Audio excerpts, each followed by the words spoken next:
Important question की series चल रही है और जो बच्चे ये लगातार वाली 3 वीडियोस देख लेंगे बेटा उनका बेड़ा बहुत अच्छे से पार होगा।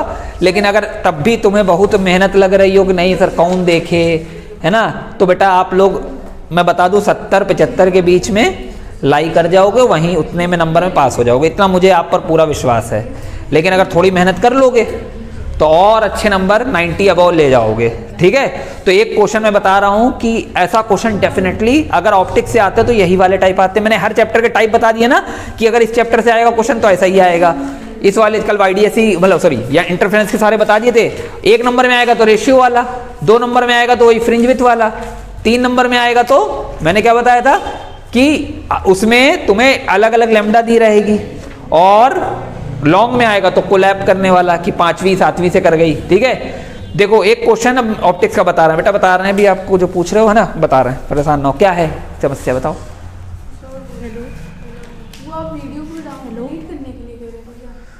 वीडियो कोई डिलीट करने के लिए, डिलीट नहीं, अब तुम लोग पढ़ लोगे तो उसको फिर अनलिस्ट कर देंगे, क्या करना है,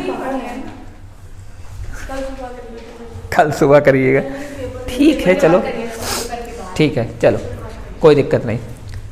एक क्वेश्चन ऑप्टिक्स का है, अक्सर पूछे जाते हैं, जिसमें एक लेंस होता है उसको एक लिक्विड में डुबोते हैं और पूछा जाता है फोकल लेंथ कितनी हो जाएगी। बशर्ते क्या होता है, कभी कभी क्या होता है लिक्विड का रिफ्रैक्टिव इंडेक्स ज़्यादा होता है, लेंस के मटेरियल का कम होता है, कभी कभी लेंस का मटेरियल का ज़्यादा होगा और लिक्विड का कम होगा, कभी कभी बराबर भी होगा। तो ये 3 केस आपने डेरिवेशन में पढ़े होंगे, dependency of focal length on the refractive index of material, बाद में या मीडियम सुना ना, यानी कि फोकस दूरी पर माध्यम की निर्भरता पढ़ी है आपने लेंस मेकर सूत्र के बाद। कोई दिक्कत, क्योंकि लेंस मेकर सूत्र किसी को पता है, अबे तो पढ़ के बैठे होगे ना, 1/f is equal to n-1 1/r1 minus 1/r2। इसमें मैंने 2 बातें बताई थी, जो फोकस दूरी हो रही है वो 2 बातों पर निर्भर कर रही है, एक इधर और एक इधर। इसे बोलते हैं क्या, संरचना पद यानी कि स्ट्रक्चर टर्म, और इसको क्या बोलते हैं, मीडियम टर्म, है ना। तो ये मीडियम है यानी n बदलेगा तो f बदलेगा, या स्ट्रक्चर बदलेगा तो n बदलेगा। ठीक है, तो अब सवाल इन्हीं में से बनता है, ज्यादातर कोशिश यहाँ से होती है मीडियम चेंज करने से। ठीक है, न्यूमेरिकल्स में तो एक न्यूमेरिकल ऐसा ही आपके सामने है, तो कोई भी लेंस हो सकता है, जो इसमें दिया है मैं वाला लेके चल रहा हूँ। इसमें हिंदी मीडियम को दिया है, वो हिंदी मीडियम अगर पढ़ना चाहे तो पढ़ ले। 1.5 अपवर्तनांक यानी कि 1.5 अपवर्तनांक वाले अवतल लेंस की वायु में फोकस दूरी 20 सेंटीमीटर है, और इसको 1.6 अपवर्तनांक वाले द्रव में लेंस को डुबोने पर फोकस दूरी एवं प्रकृति बताइए। मतलब देखो लेंस का कम है अपवर्तनांक 1.5 है, और जिसमें डुबोया उसका 1.6 है, यानी कि इसमें इंग्लिश मीडियम अगर देखे तो refractive index of a lens is material of lens is 1.5 and focal length in air is 20 centimetre दिया है ना। If it is dipped in a liquid of refractive index 1.6 what will be it's focal length and nature, ये पूछा गया। तो पहले जो given है पहले हम वो लिख लेते हैं। क्या लिख लेते हैं, देखिए ध्यान से। गिवन क्या है, गिवन है लेंस इज कॉनकेव, हिंदी या इंग्लिश बताओ, समझ में आ रहा है। लेंस इज कॉनकेव मतलब अवतल लेंस, बोलो समझ में आया, नहीं आया, पक्का। अगर मैं कह रहा हूं और क्या गिवन है, रिफ्रैक्टिव इंडेक्स इसका लेंस का, तो लेंस के रिफ्रैक्टिव इंडेक्स को मैं जी ग्लास मान लूं, है ना। तो किसके रिस्पेक्ट में दिया है, एयर के यानी वायु के सापेक्ष, कांच का यानी लेंस का, यहां लिख दे रिफ्रैक्टिव इंडेक्स ऑफ लेंस कितना दिया है 1.5। ऐसे ही रिफ्रैक्टिव इंडेक्स ऑफ किसका किसका किसका, लिक्विड बोला ना, लिक्विड का, तो लिक्विड का मैं क्या मान लूं, L बोल लो, W मान लेते हैं, है ना। तो कितना हो गया 1.6। अब तुम्हें ये फॉर्मूला आना चाहिए, क्या आना चाहिए, और भी कुछ दी है, फोकल लेंथ एयर में दी है ना, तो फोकल लेंथ इन एयर कितनी दी है, ये चीजें दी हैं। अब तुम्हें ये फॉर्मूला आना चाहिए, एक बार एयर के लिए और एक बार लिक्विड के लिए। तो अगर मैं इन एयर बनाऊं, क्या बनाऊं, इन एयर, तो लेंस ऐसे रखा होगा, हवा से लाइट आ रही होगी और कांच में जा रही होगी, तो फॉर्मूला क्या बनेगा 1/f air is equal to, कहां से लाइट आ रही है, एयर से, कहां जा रही है, ग्लास में, बनेगा नहीं बनेगा, बोलो, है ना। यहां पर क्या लिखा जाता है, ये n क्या होता है पता है ना, ये रिफ्रैक्टिव इंडेक्स ऑफ लेंस होता है with respect to surrounding. Surrounding में क्या है, एयर, इसलिए हमने क्या लिखा है एयर। अगर यही काम हम किस में कर लें, क्वेश्चन नंबर 1 हो गई है, यही काम किस में कर लें, इन लिक्विड। तो लिक्विड में मैं मान ले रहा हूं Fl, नहीं Fl। अच्छा एक बात बताओ, रिफ्रैक्टिव इंडेक्स माइनस, ये फोकल लेंथ माइनस में होगी कि नहीं होगी, बोलो क्यों, क्यों? ये बात याद रखना। कौन सा लेंस है, कॉन्वेक्स होता तो प्लस में लिखते हैं, गलती मत करना, ठीक है। कितना हुआ, अच्छा बताओ, अगर लिक्विड में रखा है लेंस, समझना, अगर लिक्विड में लेंस रखा है तो लाइट कहां से आ रही है, लिक्विड से आ रही लाइट। लाइट कहां से आ रही है, लिक्विड से आ रही है। कहां जा रही है, लेंस पर। तो फॉर्मूला क्या बनना चाहिए यहाँ, एन का फॉर्मूला जी में जा रही है, लेकिन कहां से आ रही है, लिक्विड से आ रही है। कहां से आ रही है, लिक्विड से आ रही है। -1 upon R1 -1 upon equation number 2। बोलो टफ रहा। यही बच्चे यहीं पर गलत करते हैं। बच्चे क्या करते हैं, यहाँ पर कर देते हैं ANG और यहाँ करते हैं LNG, बोलो सॉरी ANG कर देते हैं, ANG और ANL। कहते हैं जब एयर से आ रही तो ANG क्योंकि दिया है, और जब लिक्विड में जा रही तो ANL। लिक्विड में जा रही है, ANL का मतलब क्या हुआ, एयर से लिक्विड जा रहा है, और जबकि लाइट कहाँ से कहाँ जा रही है, लिक्विड से ग्लास में जा रही है। तो यहाँ कौन सा लेना चाहिए, ये वाला, सही है ना, समझ में आया। यही बुद्धि लगानी है तुमको कि लाइट जहां से, मीडियम क्या है, मीडियम के रिस्पेक्ट में, यानी कि क्या चीज है। अगर मैं इस एन की बात करूं तो एन है refractive index of lens with respect to medium, क्या सराउंडिंग, बोलो क्या बोलो, ज्यादा अच्छा, मैं बच्चों को यही कहता हूं कि क्या बोलो, सराउंडिंग। यहाँ रिफ्रैक्टिव इंडेक्स ऑफ लेंस है, सराउंडिंग क्या थी, एयर। यहाँ रिफ्रैक्टिव इंडेक्स इसका लेंस का है, सराउंडिंग क्या थी, लिक्विड। बोलो समझ में आया, पक्का। अब जरा क्या कर दो, देखिए ध्यान से, इक्वेशन 1 अपॉन इक्वेशन 2 या इक्वेशन 2 अपॉन 1, जैसी तुम्हारी श्रद्धा, ठीक है। तो मैंने कर दिया 1 upon FA upon 1 upon FL। इधर क्या हो जाएगा 1 ए, यार तुम लोग बहु बातें कर रहे हो यार बेटा, आज बिल्कुल बातें नहीं करनी, आज समय बहुत कम है तुम लोग पास, ठीक है। क्यों, क्योंकि कल है पेपर।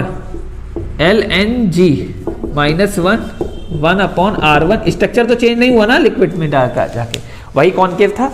तो ये सही है बेटा, कट गया, क्या बचा, ANG -1 अपॉन में LNG।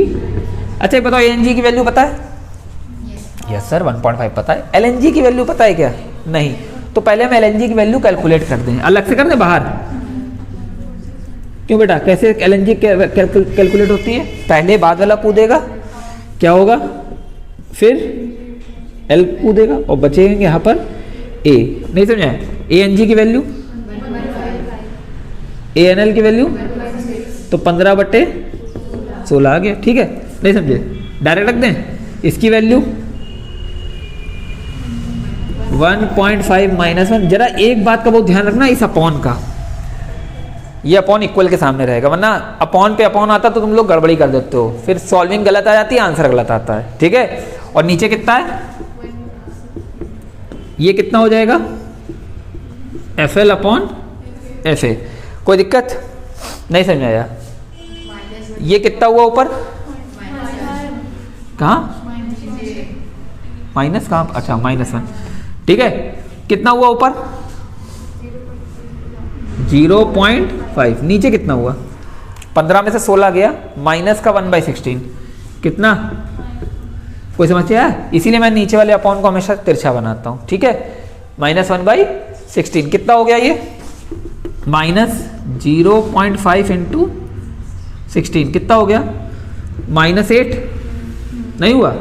इधर क्या चल रहा है, तो FL की वैल्यू क्या हुई, -8 इंटू FA, तो -8 इंटू -20। बोलो समझ में आया, नहीं समझ में आया। अरे -20 कहाँ से आ गया, FA की वैल्यू पहले दी थी ना, कितना हुआ बताओ, प्लस में 160, मतलब क्या हुआ इसका, ये तो हमें फोकल लेंथ निकाली है ना। इस क्वेश्चन में दो चीजें पूछी गई, देखो क्या, कि पहले ये बताइए कि फोकल लेंथ कितनी होगी, सर 160 सेंटीमीटर होगी, लेकिन नेचर कैसा होगा, मतलब हमें बचपन से पढ़ाया गया है कि पैरेलल रेज आएंगी कॉनकेव में तो क्या करेगा, डाइवर्ज। लेकिन यहां क्या आ रहा है, प्लस, प्लस का मतलब ये क्या कर रहा है, 160 पे कन्वर्ज कर रहा है। क्या कर रहा है, यानी इधर मीटअप पॉइंट मिल रहा है ना। अगर माइनस आता तो इधर, इधर की वजह से कन्वर्ज होती है और इधर की वजह से डाइवर्ज हो रही, सॉरी डाइवर्ज होती है। अगर इधर माइनस होता, मतलब अगर ये माइनस 160 आता तो पॉइंट यहाँ मिलता, जिसको बनाने के लिए हमें इसको क्या कराना पड़ता, डाइवर्ज कराना पड़ता। क्या कराना पड़ता, डाइवर्ज। लेकिन यहाँ प्लस में आ रही, मतलब इधर पॉइंट मिल रहा, तो कन्वर्ज करके मिलेगा कि डाइवर्ज करके मिलेगा। यानी है कौन, ये कॉनकेव। और एकदम इसके लक्षण कैसे दिख रहे हैं, इसका नेचर कैसा दिख रहा है, यानी कि क्या लिखोगे, हेंस, ऐसे समझो, सिंस एफ जो है, एफ एल कैसे ही आ गई है, पॉजिटिव, हेंस दिख रहा है उसमें, lens behaves as convex lens. नहीं समझ आया, नेचर आ गया ना पक्का। फोकल लेंथ कितनी आएगी, 160। अच्छा हाँ, इसी सवाल में थोड़ा सा कहानी बताते हैं। इसी सवाल में उल्टा कर दे, इसका 1.6 इसका 1.5, तब क्या चेंजमेंट होता, यही चेंजमेंट होता। ये सब तो बिल्कुल सेम चलता, समझो मेरी बात को, यही चेंजमेंट होता। यहाँ 1.6 कटाते 0.6 आता, लेकिन यहाँ पर प्लस का आंसर आता। अब तो बड़े में से छोटा कटा रहा हूं ना, तो आंसर प्लस में ही चलता। यानी अगर कॉनकेव लेते तो कॉनकेव आंसर आता। अच्छा, नेचर चेंज किसकी वजह से हुआ, इसी माइनस की वजह से, ये माइनस आता ही ना। तो कॉनकेव लेते तो कॉनकेव चलता, कॉन्वेक्स लेते तो कॉन्वेक्स। यानी बुद्धि में आ गया तुम्हारे ये कि अगर लेंस का रिफ्रैक्टिव इंडेक्स ज्यादा है तो लेंस अपना बहुकाल दिखाएगा। अपना बहुकाल मतलब कि मैं अगर कॉनकेव हूं तो कॉनकेव ही रहूंगा, मैं अगर कॉन्वेक्स हूं तो कॉन्वेक्स रहूंगा। और अगर मान लो उसको जिसने घेरा है उसका ज्यादा हुआ, मतलब राजा को सेना ने घेर लिया, सेना छोटी हुई, राजा अकेले निपटा देगा। लेकिन मान लो 2-3 देशों की सेनाएं मिलकर राजा को घेर लिए, तब तो मारा जाएगा बेचारा, तो फिर साम्राज्य दूसरे का हो जाएगा ना।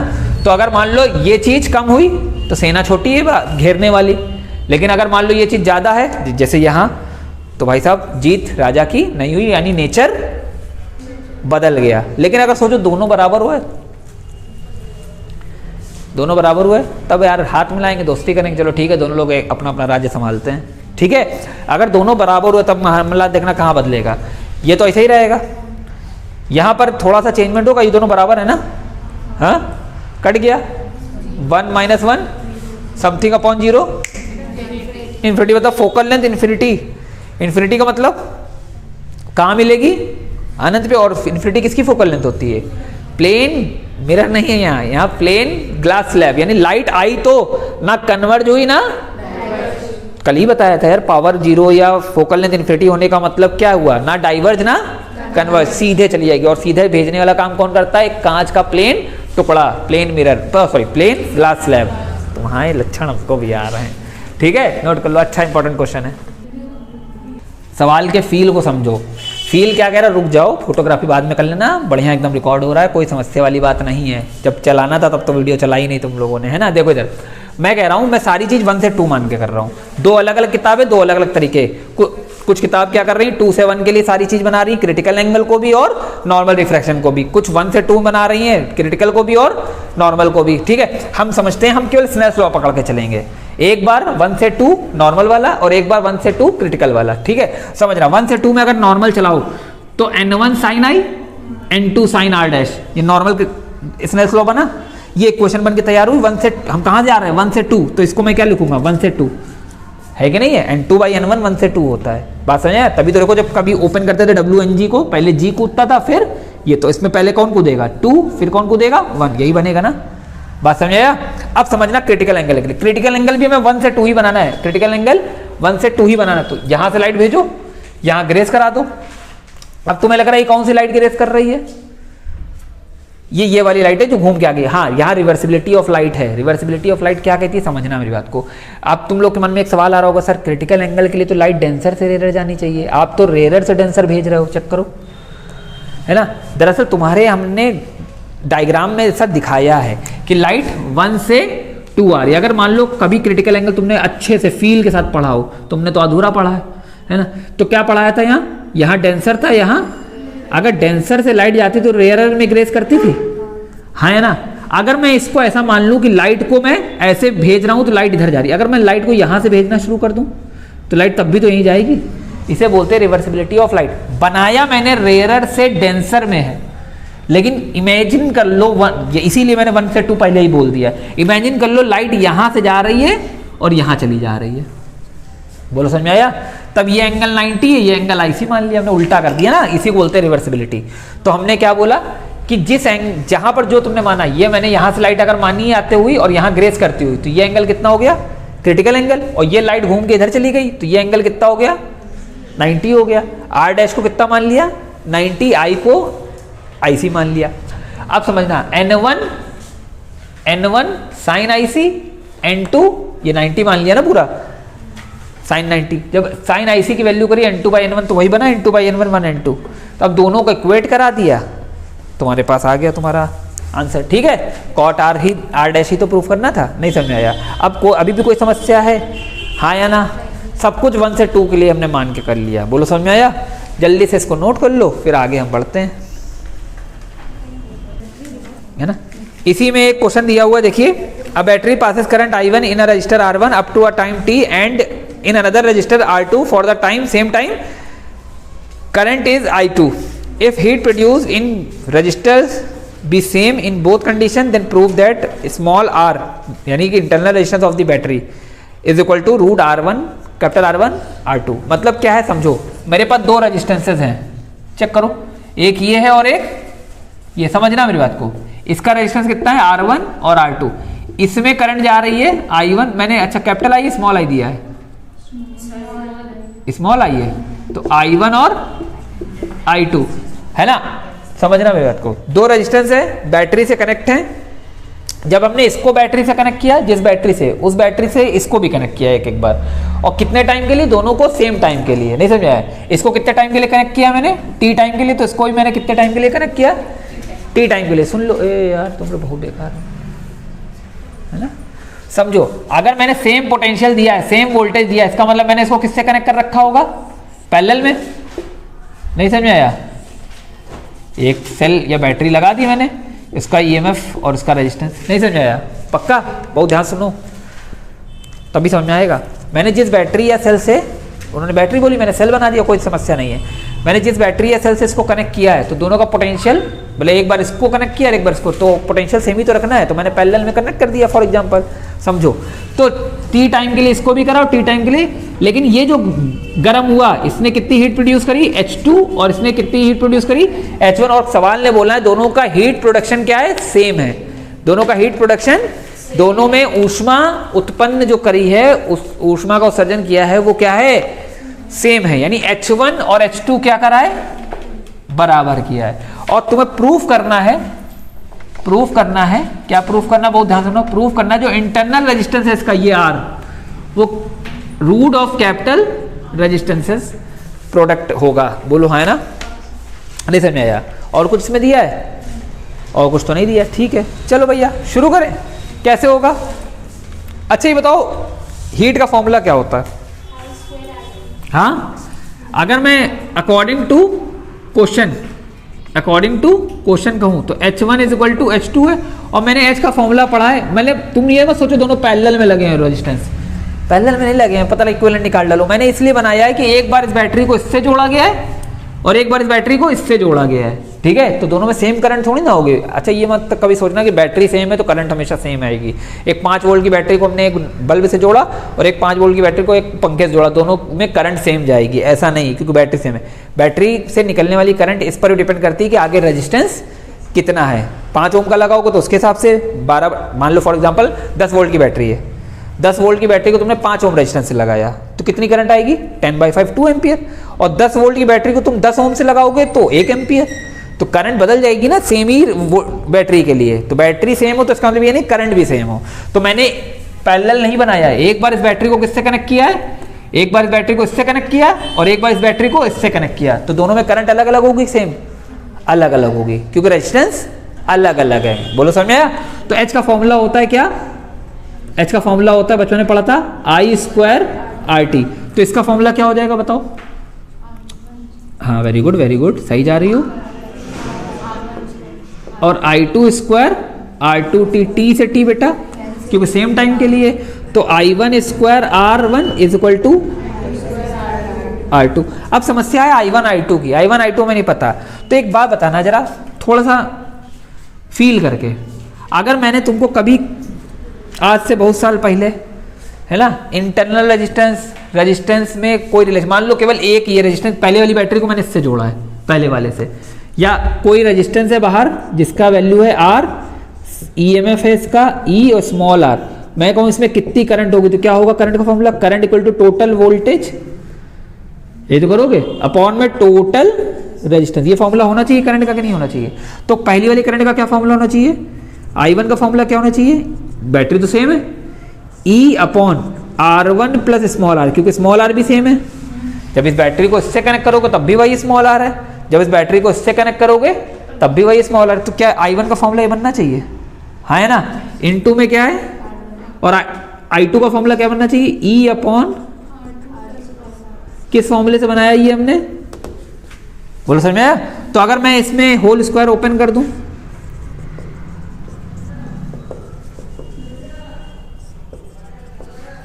समझ में आ रहा नहीं आ रहा, फिजिक्स नहीं है ये मैथमेटिक्स है। ई से ई कैंसिल हो गया, नहीं हो गया, क्रॉस मल्टीप्लाई करो जरा, आता है क्रॉस मल्टीप्लाई करना, R1 का मल्टीप्लाई होगा R2 प्लस आर के होल स्क्वायर से, और R2 को मल्टीप्लाई होगा R1 प्लस आर के होल स्क्वायर से। चलो होल स्क्वायर खोलो जरा Komal, R square plus 2R2 into R, यहां हो जाएगा R2 under bracket R1 square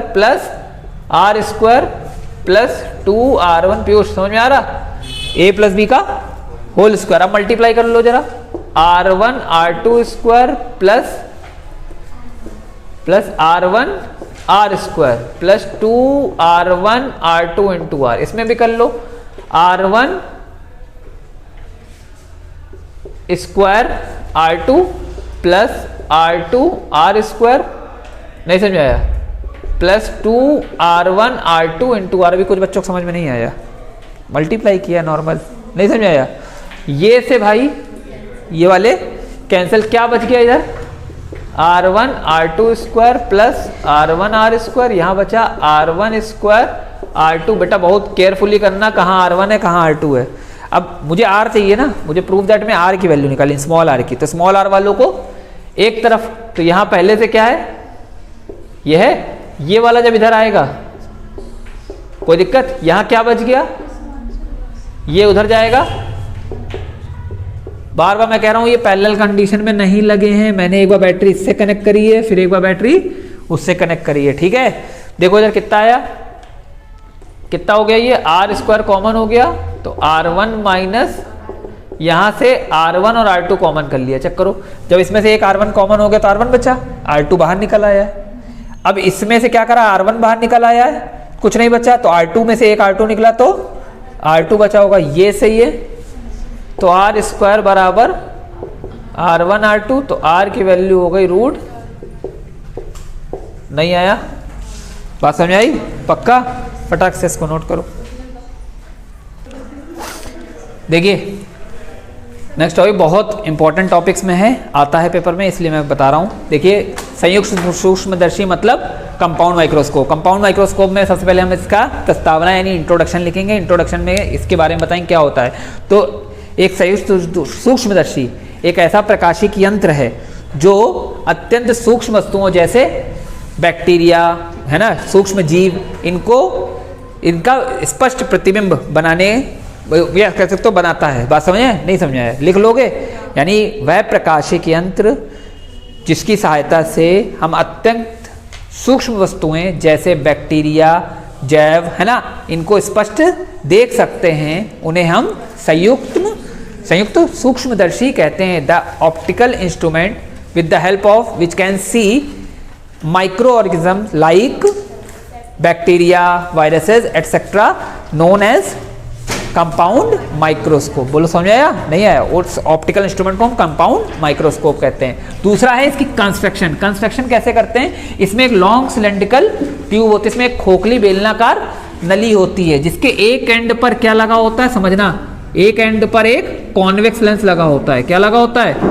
लेकिन इस कॉन्वेक्स लेंस की, उत्तल लेंस की खास बात होती है, क्या होती है, ये स्मॉल फोकल लेंथ यानी छोटी फोकल दूरी और स्मॉल अपर्चर मतलब छोटा द्वारक का होगा। लेकिन एक बात और याद करना, ये एक्रोमेटिक होगा, अवर्णी। एक्रोमेटिक मतलब अवर्णी, अवर्णी का मतलब 4 बातें लिखवा दी। कॉन्वेक्स लेंस होगा, छोटी फोकस दूरी का, छोटे अपर्चर का, और एक्रोमेटिक अवर्णी, मतलब इससे लाइट जाएगी तो लाइट की वेवलेंथ चेंज नहीं होगी। बात समझ आया? और इसके दूसरे एंड पर इसके हम ऑब्जेक्टिव लेंस बोलते हैं। क्या बोलते हैं? Objective lens. ऑब्जेक्टिव लेंस का मतलब अभिदर्शक लेंस। क्या बोलते हैं? इसके दूसरे एंड पर एक और नली लगी होती है ना, एक और सिलेंड्रिकल नली होती है जिसके एंड पॉइंट पर, दूसरे छोर पर एक अन्य क्या लगा होगा? एक अन्य कॉन्वेक्स लेंस लगा होगा, यानी उत्तल लेंस लगा होगा। ये भी क्या होगा? लेकिन ये क्या होगा? लार्ज। कितना लार्ज बताओ? कितना लार्ज? ऑब्जेक्टिव के कंपैरेटिवली लार्ज। कितना लार्ज? अभिदर्शक लेंस से बड़ा। ठीक है। दूसरा लार्ज अपर्चर मतलब द्वारक, चौड़ाई या व्यास एक तरीके से कह सकते हो। फिर ये भी एक्रोमेटिक अवर्णी होना चाहिए, नहीं आना चाहिए। इसको क्या बोलते हैं हम? इसको बोलते हैं आईपीस। जल्दी जल्दी सुनो, बहुत तेजी में। इसको भी क्या बोलते हैं? इसको ऑब्जेक्टिव लेंस बोल रहे हैं ओ, इसको आईपीस बोल रहे हैं ई। इस पूरी ट्यूब को इसके अंदर बाहर खिसकाने के लिए यहाँ एक अरेंजमेंट लगी होती है जिसको हम बोलते हैं rack and pinion. Hindi medium क्या बोलेगा? हिंदी मीडियम बोलेगा दंतुर, दंड, चक्र, व्यवस्था। कहते नहीं कैसी व्यवस्था है? कहना दंतुर, दंड, चक्र, व्यवस्था है। बात समझ आया? सुनो, अब बात आती इमेज फॉर्मेशन। क्या होती है? और 10 में से 8.5 बच्चे इमेज फॉर्मेशन गलत कर देते हैं या नहीं कर पाते। वो दोनों लेंस एक साथ बना देते हैं। दोनों लेंस का भाई एक साथ ना बनाओ, हाँ, नहीं तो क्या हुई? गड़बड़ हो जाएगी सब। देखो इधर हम क्या कह रहे हैं, पहले एक छोटा लेंस बनाओ। अच्छा एक बात बताओ, इसमें अभिदर्शक लेंस छोटा क्यों होता है? हालांकि तो वाइवा वाले क्वेश्चन होते हैं, कराने की जरूरत नहीं है, क्योंकि हम इससे छोटी चीज देख रहे हो। छोटी चीज से कितनी ही लाइट आएगी, छोटी, तो छोटी लाइट को कैप्चर करने के लिए छोटा लेंस काम करेगा। ठीक है। तो हमने एक छोटा लेंस, एकदम छोटा, बिल्कुल तुम्हारी सोच से भी छोटा, है ना, रखा है ना। और यहाँ पर एक ऑब्जेक्ट रखा है। क्या रखा है? इस ऑब्जेक्ट का नाम मैं ए बी ऐसे मान लूँ। मान लिया कि नहीं मान लिया? अच्छा पर नीचे तो बी नहीं है, सही है ना? ए बी सही है ना डेरिवेशन के अकॉर्डिंग, तो डेरिवेशन गड़बड़ाई गए, सही है ना? इससे क्या करेंगे, एक रे कैसी जाएगी? अच्छा एक छोटा लेंस है तो उसकी फोकल लेंथ भी, तो इधर कौन सी फोकल लेंथ फोकस होती है? फर्स्ट फोकस की सेकंड? ये फर्स्ट फोकस और ये सेकंड। तो फर्स्ट फोकस को डैश से दिखाते हैं, सेकंड फोकस को नॉर्मल दिखाते हैं। बताया था ना, पैरेलल लाइट जहां जाके मिलती है वो सेकंड फोकस होती है, हमेशा बताया है। वही मेन फोकस होती है हमारी, नहीं है? तो यहां से एक रे चलेगी, पीयूष कहां से जाएगी? ऐसे जाएगी। और एक ऑप्टिकल, और ये भी जाके कहीं यहां कटेगी? नहीं कटेगी। समझो मेरी बात को यार, तुम समझ नहीं रही हो, है ना? अब यहां पर क्या बनेगा बच्चा? किसकी? तो ए डैश बी डैश किसकी इमेज है? ये लेंस L1 यानी ऑब्जेक्टिव लेंस की इमेज है। बोलो आया ना? नहीं आया? उसको मैंने ओ कह दिया। अब यहां पर ये जो इमेज बनी है, इसके बगल में एक लगा है बड़ा सा आई पीस। अच्छा ये बड़ा सा आई पीस है तो इसकी फोकल लेंथ भी बड़ी होगी नहीं होगी? तो अब मैंने इसको FO कह दिया और इसको ही मैंने FO कह दिया, क्योंकि दो दो फोकस आ गई ना। तो ये ऑब्जेक्टिव की इसलिए FO, ये आई पीस की है इसलिए नेत्रिका की है इसलिए FE। तो बड़ी है तो ये भी जितनी इधर बनाया ये E से उतनी इधर बना दिया। बहुत ध्यान सुनो। अब होगा क्या समझना, ऐसा नहीं लग रहा है शाल्विका, ऐसा नहीं लग रहा है कि ये इसके मोहल्ले में आ गया है। अच्छा सर प्रिंसिपल तो आपने बताया नहीं, है ना?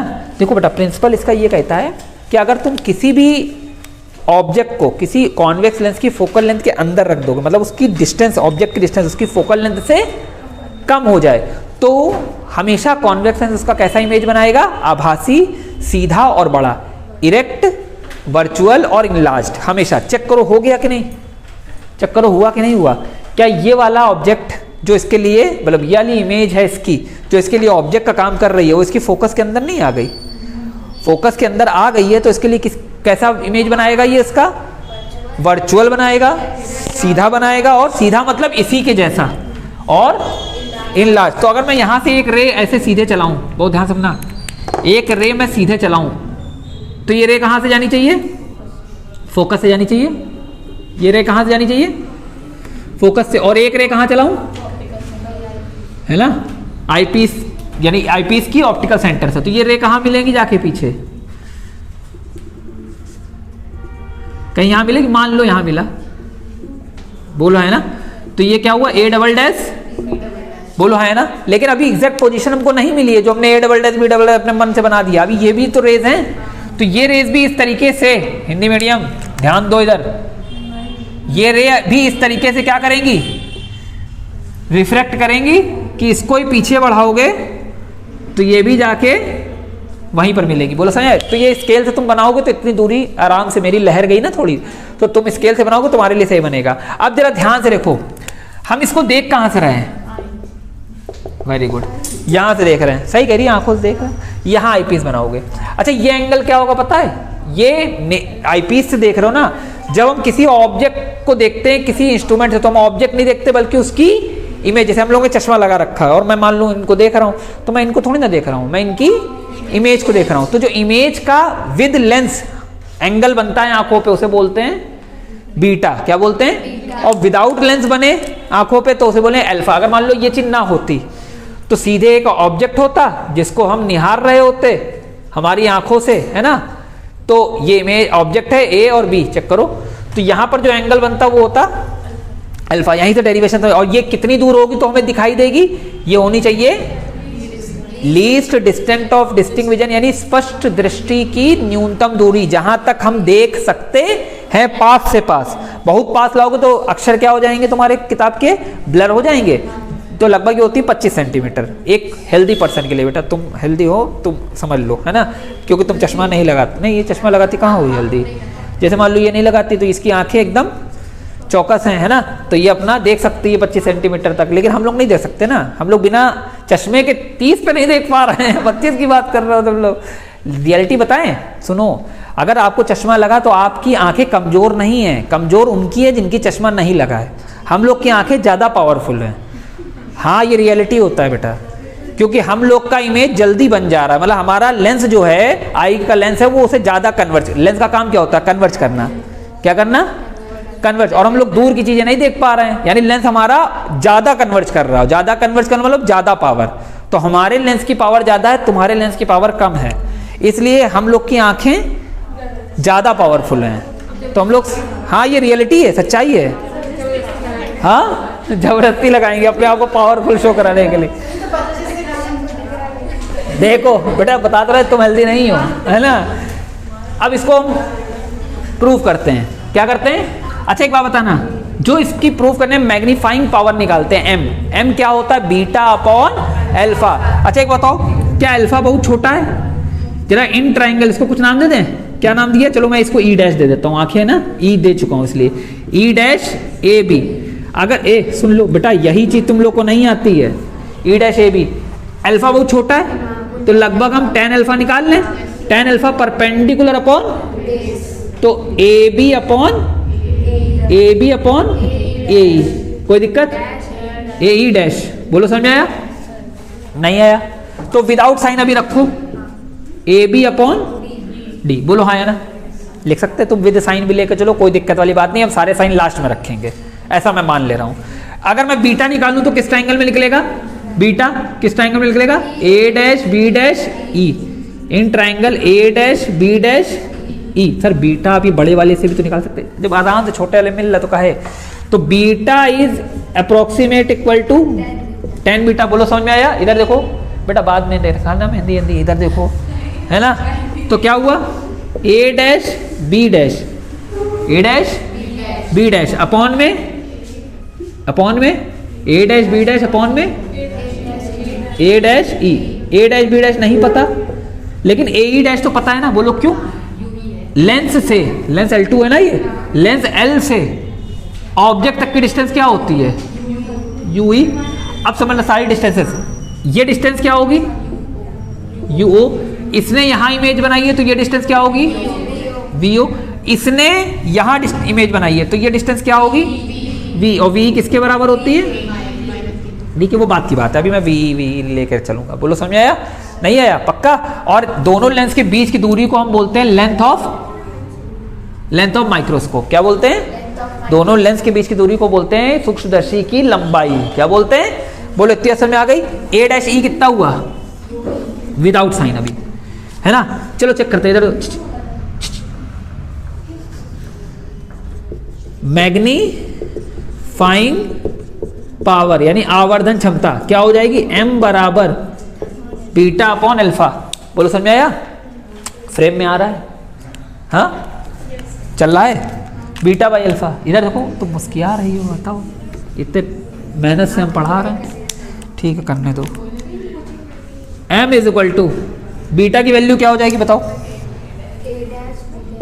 ए डैश बी डैश अपॉन में यू ही, और इसका हो गया बेटा सुन लो सभी लोग, सभी का मतलब सभी एक्स वाई जेड भी, ठीक है? तो क्या हुआ? ए डैश बी डैश अपॉन में ए बी और डी बाई यू। अच्छा तो एक चीज़ बहुत ध्यान रखना यहाँ पर, जिन बच्चों को थोड़ा सा बेसिक नॉलेज भी ऑप्टिक्स की होगी वो यहाँ कर लेंगे। ऑप्टिक्स में हमने एक चीज़ पढ़ाई थी, मैग्नीफाइंग पावर की जगह जब बचपन में लीनियर में पढ़ी थी तो मैग्निफिकेशन यानी रेखीय आवर्धन। क्या पढ़ाई थी?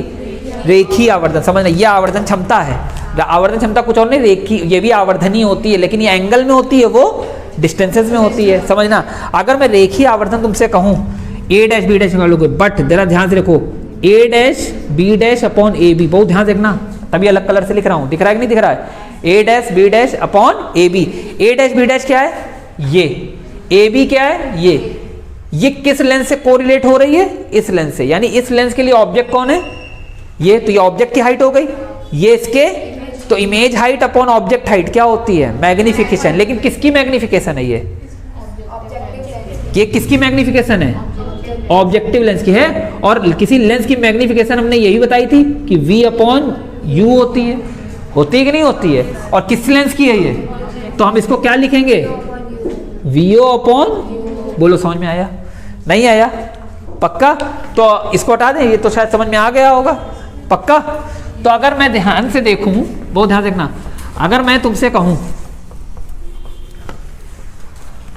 कि m की जगह पर ये वैल्यू रख दो m के फॉर्मूले में, तो क्या बनेगा m?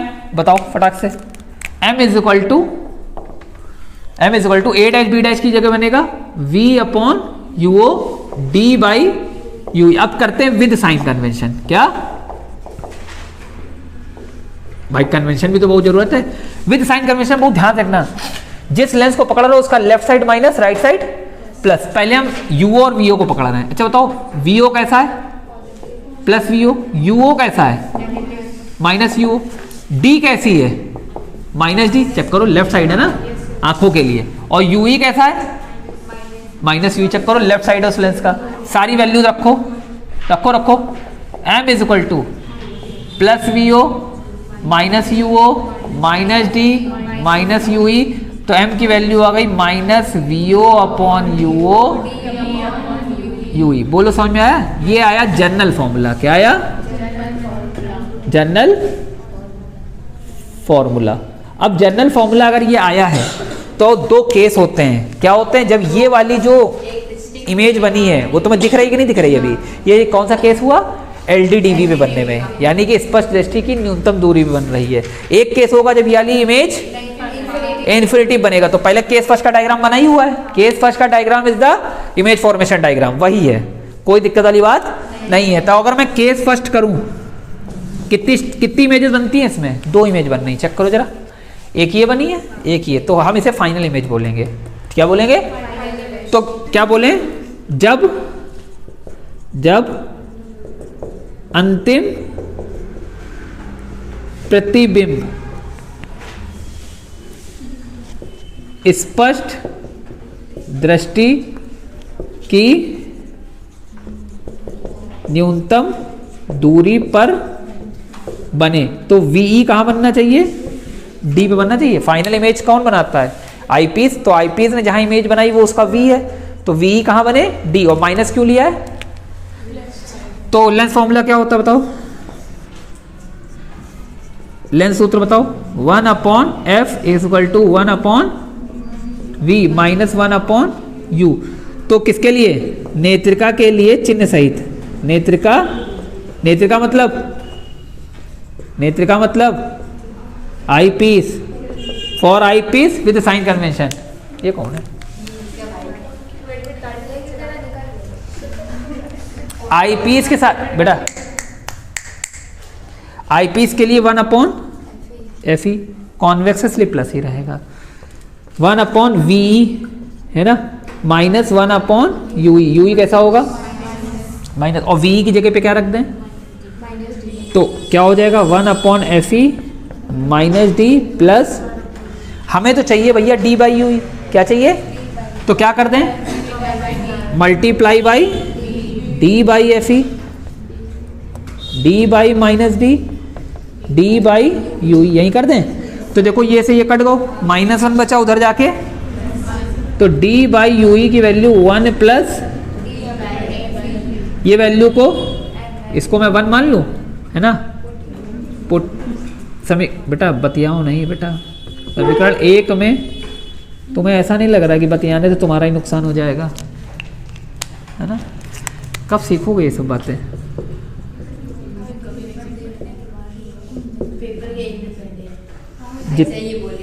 जितने नहीं आ रहे हैं ना वो जानते हो, कल ये पेपर ना, कल जब पेपर देखेंगे तो बेटा हम ऐसा करेंगे कि मैं उनको मतलब ऐसे कोस रहा हूँ, है ना, ऐसा वो समझना तो समझते रहें, है ना, कोई दिक्कत वाली बात नहीं। लेकिन ये सत्यता है, अगर आप जिस हिसाब से मेहनत करो, बेटा कहा जाता है ना कि आप, जैसे लोग कहते हैं जितना गुड़ डालोगे उतना मीठा हो, अरे वो सब ठीक है। देखो चलो बेटा, इस जल्दी सुनो क्योंकि उसमें बैटरी कम है, ठीक है। देखो इस केस में हमें लेंथ ऑफ माइक्रोस्कोप भी निकालनी है ना, तो मैं लिख नहीं रहा हूं, मैं डायरेक्ट, तुम लोग लिख देना, सूक्ष्मदर्शी की लंबाई कितनी होनी चाहिए बताओ। इस केस में यही डायग्राम है, यहां से यहां तक की, यहां से यहां तक की, तो कितना हो गया? बोलो समझ में आया? तो ये हो गया इस केस के लिए लेंथ ऑफ माइक्रोस्कोप, समझ में आया? अब जरा मान ले फाइनल इमेज कहां बन रहा है?